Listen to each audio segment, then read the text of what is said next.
আমার রিক্সা চালানোর বয়স এখন বর্তমানে 38 39।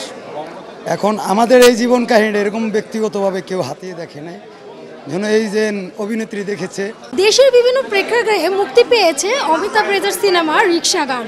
বড় পর্দায় মুক্তির পর সিনেমাটি এখন ওটিটি প্ল্যাটফর্ম বঙ্গতে মুক্তির অপেক্ষায়। সিনেমাটির ওটিটি মুক্তিকে সামনে রেখে কেরানীগঞ্জের জয় সিনেমাসে আয়োজিত হয়েছিল রিক্সা চালকদের জন্য বিশেষ প্রদর্শনী। 100 জন রিক্সা চালক সিনেমাটি দেখে ইতিমধ্যে বের হচ্ছেন। চলেন শুনে আসি রিক্সা গান দেখে কি বলছেন রিক্সা চালকরা। এদেশের গরিব যারা আছে তাদের সাথে একটা মিল আছে। আশা করি এইরকম ছবি যেন বাংলাদেশে তৈরি হয়, ঠিক আছে, সারা জীবন যেন আমরা সবাই ফ্যামিলিরা দেখতে পারি। ডালিম ভাইয়ের নামে একজন চরিত্র অভিনয় করছে, ওনার নাস্তার প্যাকেট নিয়ে এই নবীরা রহমান দৌড়ে পালিয়ে যায়, ওই দৃশ্যটাই ভালো লাগছে। পারিবারিক ফ্যামিলির ছবি আছে, বাচ্চাদের নিয়ে সবাইকে দেখা যাওয়ার মতো ফ্যামিলিগত ছবি। আল্লাহ ভরসা যদি ভাগ্যে থাকে দিও।